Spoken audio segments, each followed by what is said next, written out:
DSPN, the Devlin Sports Podcast Network.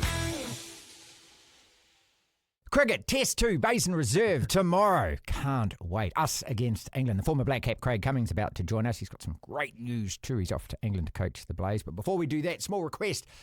If you will, if you're enjoying what you're listening to and what you're looking at as far as the DSPN YouTube channel goes, or the podcast, which is available every afternoon, we put one out every single day, Rover, Spotify, Apple, then please like, share, subscribe, click all that.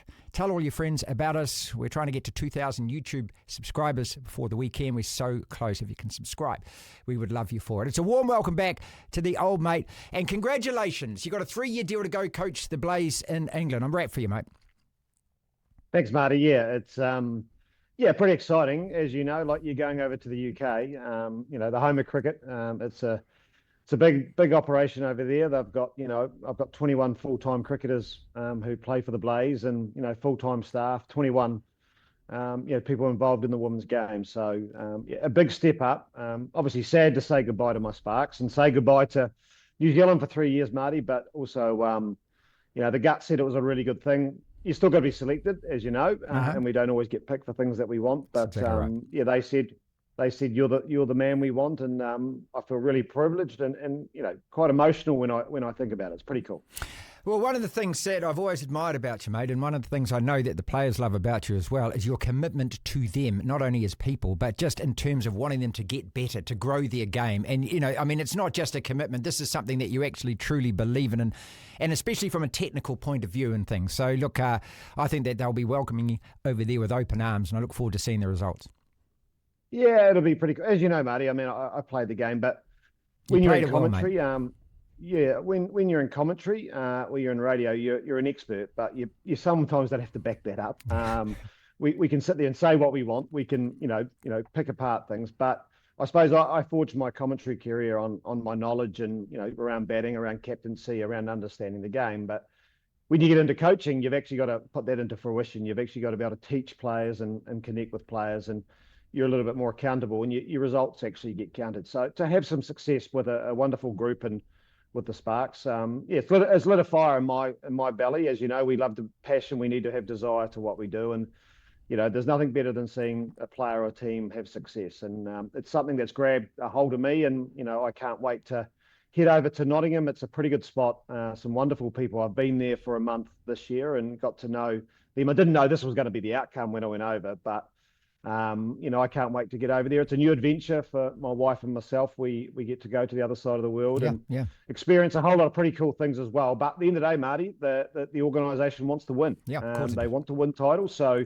that's a little bit different than we probably set up here. But I also think my style and the way I go about things will help the program. Yeah, we want to win, but I think my style will help us, get along the steps that we need to do. Knott's connection as well, of course, the Sir Richard Hadley stand. So let's talk about this test tomorrow at the Basin Reserve, though, and there are selection questions here. We'll start with the bowling because Santner comes back in. Now, him, Smith and Southey. Well, three's a crowd. Two of them will play, one won't. Who's going to get dropped? I fear that it's going to be Smith because I just don't think that Gary Stead and co are in the mindset that they're going to drop Tim Southey because this is his farewell tour. No disrespect to Southey at all, but, it just feels to me that Santner and Southey will be the two names called. Yeah, I think so. I think you're right. I think Gary Stead, if they've shown over their time, they're very loyal. And Tim Southey, the Basin Reserve is probably a ground that served him pretty well over many, many years. One thing you got to take into consideration there, Marty, is the breeze. Remembering it's either a strong southerly or a strong northerly. Strong northerly, living in Wellington all that time, Yeah, exactly. So you've got the corners that you have to be able to operate. And Tim Southey will have to bowl more into the breeze, but the breeze will be coming there to help his outswing.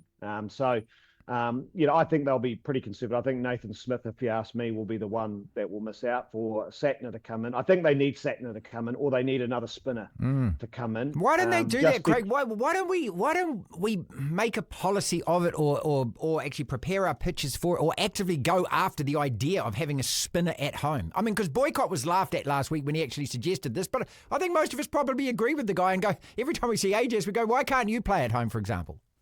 Well, it's pretty simple. You look at history, Marty, and you look at our results. So for probably my whole time of commentary, and since then we won test matches at home, playing 4 to 5 seamers. So it just goes back to what's the method that works for us. That has worked for us. The difference was, though, that Neil Wagner used to do the spinning roll.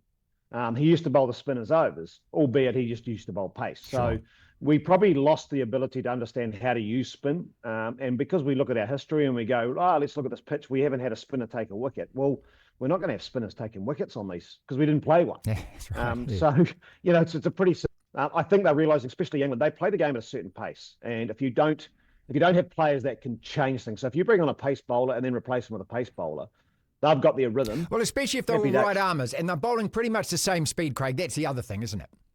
Yeah, absolutely. So it's the same. So they need something where they can go, right, even Mitch Satner, we can bowl him into the breeze.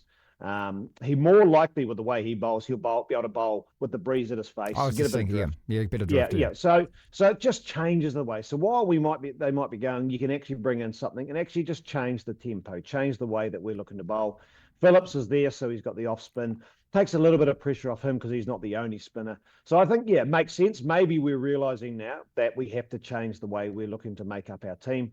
And Mitch Satner, he hasn't had huge success at home, but his last test match was a pretty good one. Not bad. So hopefully he's got some good confidence. So I think it's a good thing. Tough on Nathan Smith if he misses out. But in saying that, we do know that Tim Southee, this is going to be his final look, I'm not into the farewell, mate. No, I'm not saying that either. I'm not saying that at all. What I'm saying is they know that in the future, in some ways, these decisions will be different because Tim Southee's not going to be there. I still think Tim Southee, on his day, at the Basin Reserve, is probably more dangerous than Nathan Smith right now. Can I interrupt you there and say, I think Tim Southee on his hour, and again, no disrespect, because his contribution to New Zealand cricket's been enormous, but these days, new ball, he's really good for about an hour. And then you saw England and you saw, also in Sri Lanka as well and India, that, after that, he just, because he's lacking at about 10K a zip now. Look, before we get into more general stuff, the batsman, as far as selection goes as well, Devon Conway is just so, when I say hopelessly out of form, look, he gets some runs, but is he the opener? Will Young sitting on the sideline there? Stead's already said that Blundell will play regardless. Do we need to make some changes there? Yeah, well, I think Will Young, Devon Conway has had enough time. There's only so long you can say, well, we believe they're going to play. What I do love is I love consistency of selection and trying to give confidence, but there becomes a time. My question is, at the moment, I watch Devon Conway, and you love this, Marty. I could stand up from behind you, I could get the bat. I'm going to show you, Devon Conway when he bats, when the ball's bowled, his back foot, this is his back foot, this is his front foot. His back foot goes across and his front foot comes across. What he's doing at the moment, back foot, but when the ball's bowled and released, his front foot is only touching the ground. So the ball's in the air. Then he's got to stop this front foot and then try and move again. He doesn't have time at the moment to get planted to then go again. That sounds as though he's a bit off balance, isn't it, if that's the case? Yeah, it is. His weight's wrong, Yeah, and then what happens is with Devon Conway, because his front foot's not locked on the ground and moving and then getting set, he doesn't have time. His hands go at the ball. And he ends up chucking his hands at the ball. And that's why we see that lovely cover drive that he used to have. He's missing at the moment because he's not planted with this front foot. So then his hands and his body aren't doing the work. His hands just get chucked at the ball. Right. To me, that if I was doing a bit of this is a coach's expert. I hear people. This is what you're hearing. Yeah, that's what I would be looking, just to get planted. You've got to be balanced. Is that a confidence thing, Craig? Is that, or is that? Because I know that you've opened the batting at this kind of level, and so much of it is about that, isn't it? It's about how you feel. But look, with Conway, he keeps in the white ball. Could he make that transition? Is it that simple that you could say, hey, take the gloves or not? No. Test cricket, you've got to have your best keeper there. Right. So. No, it's too big a job, and you certainly can't open the batting and keep as well. You could be. So that's why Latham can't do it. Right. Days. Yeah, that's right. So, no, not. But don't get me wrong. Devon could come out of that really, really quickly. We know how good a player, and that's the thing. I think Gary Stead will be sitting there going, we know when Devon gets it right how good he can be, and we've seen how good he can be. Yeah, and, I know, but how long do you wait, mate? How long's the piece of string? And that's the big question, isn't it? Because look, we've got to win this test. This is the whole thing. And this is going to be a statement that you're going to think might sound pretty weird, but do we actually have to do a hell of a lot different? And I know that probably does sound weird, but look, 348 wasn't bad.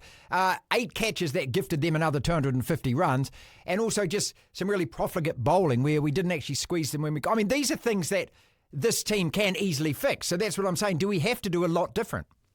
No. And I think there's two things that you and I have learned over our time, Marty. We learned what Don Bradman's average was. 99.94. Which meant, what does that mean, Marty? Well, it means that if he had just got another 4 runs, he'd 100 average in Test cricket. That means he averaged 100 every time he went out and batted. Yeah, so that's the average. And the other thing we know, and you grew up, I've seen your bowling action, so maybe, it certainly needed help. But to the old saying, catches win matches, Marty. Yeah, and it's simple as that. If you take your catches, I just heard David Gower, I think yesterday talking, he said he's never seen New Zealand drop so many catches. And that's the thing. We pride ourselves on our fielding, and we're relentless with it, and we're suffocating with it. And normally we pick up, I reckon, a good 20 or 30 runs in a test match because a batsman's going, nah, I'm not going to test that arm. I'm not going to test that arm. So that was unusual. And none of us expect that to happen again. Good God, if we drop another 8, then there is a problem. But I don't think there is a problem. I'm hoping. No, and catching's one of those ones. I mean, they put in the same amount of work every game. They work really hard. They do their slippers. They do all that stuff. I mean, Tom Latham, you just about put down as one of New Zealand's great slippers. Yeah. And he dropped 3. I mean, it's just one, and it's one of those ones then that everyone talks about it, and then you go out and it nearly empowers it, and then you're more worried about it, and then you. And the ball chases you, doesn't it, mate? When you drop one, the ball, just, what is that? I mean, I know that you could line up some stats and some numbers and things, but it's just a thing, isn't it? If you drop a catch, you know the next one's coming to you, don't you? Oh, and it's the hardest thing. All you got to do is take one. Yeah. You take one catch and you're okay. But you did right. I always remember misfielding one at Eden Park, and it went through my legs. Simple run. I think I was yelling at you from the terrace that day, actually. Yeah, I think both batters at the one mate. end. Yeah. Yeah, and on the greatest outfield in the world, and it somehow went between my legs, and I was a good fielder. Yeah. And the feeling I had for the next 10, 15 overs was it was horrific. And I just remember Chris Cairns actually running up to me, and I thought he might have been going to give me a little barrel, but no, he said, CC, just try and do something great. Just try and do something great. Because then what it does, the old mind flicks into, right, I want the ball. Yeah. Not I don't want the ball. Yeah, right. I don't want to hear Martin Devlin standing behind me yelling and screaming.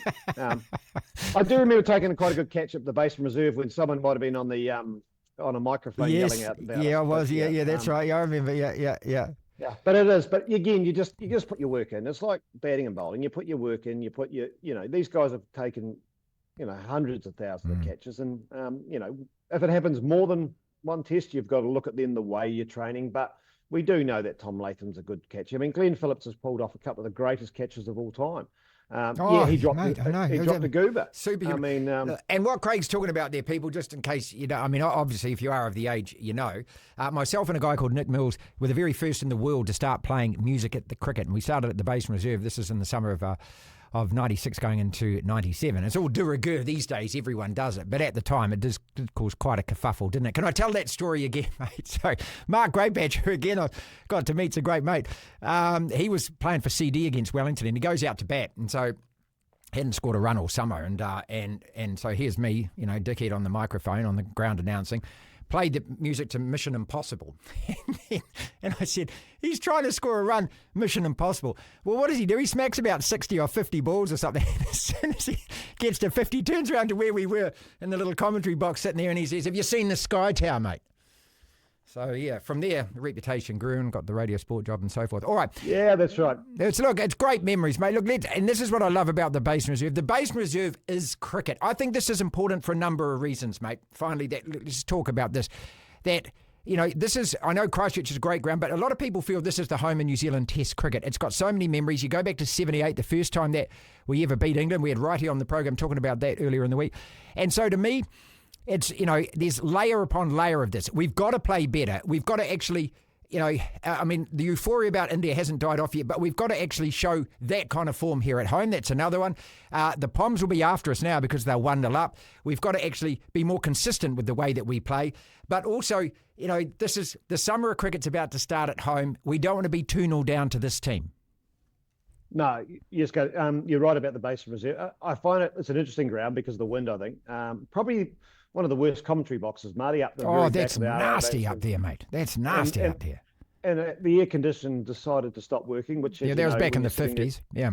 Well, yeah, and being in a suit, a shirt and tie is not the best. Look, where it is, people, is that the roof of the RA Vance stand is about here, and you sit here in the commentary box like this, and there's just a row of scalps, isn't there? Every single commentator has smacked his head against that nasty roof at some stage.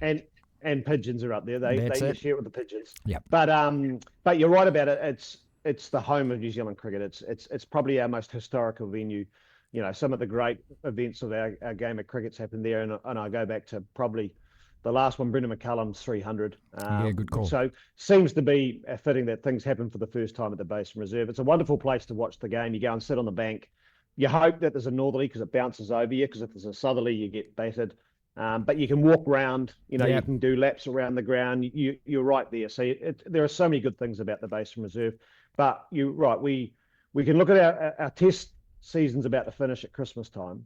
We've gone to Sri Lanka, we've gone to India, we've got England. So Sri Lanka wasn't great. We know that. But then the euphoria and the historical moment of winning in India has just taken us up, and we've gone, you beauty. Yep.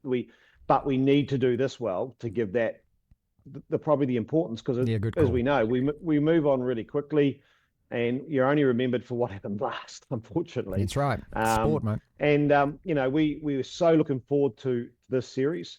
Imagine if we can get over this one, Marty. If we go 1-1. Exactly. And then what does it do for Hamilton? 1-1 going into that. It'd be absolutely brilliant. And you need something good going into Hamilton, Marty, because there's not a lot of good in Hamilton, is there? We know that. So we need the series to be 1-1. Yep. So we can go to Seddon Park, because that is the best part of Hamilton, and I say that tongue in cheek. Simon Dool always called it the city of the future. Did he? I know, he doesn't live there though, mate. He lives in England and Dubai. Yeah.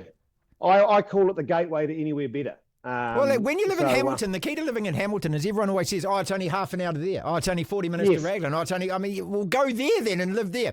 All right, glass half full, glass half empty. Are we going to win this one? Yeah, we can. We just got to make sure we do all those little things we just talked about. Take our catches. We got enough runs in the first innings to set ourselves up. So be nice to see Devon Conway if he opens. Just get us off to a good start for his own sake as well. Put pressure on them. The other thing is, we've got to make sure that we play the game at our pace, Marty. We don't get carried away in this style of cricket that England play, or the speed that they play. We just got to play our style. We've got to slow it down. We've got to hold on to what's good about us. We've got to bat at our tempo. We've got to make sure we put them under pressure, make sure we swing the ball if it's swinging, and then ask them lots of tough questions. And I think, absolutely. We had enough chances to be 1-0 up. We're not, but we've got enough chances. So we've got to replicate that, but be better. And I've no doubt that this side's got the ability to go 1-1 and, as I say, go to Hamilton. DSPN.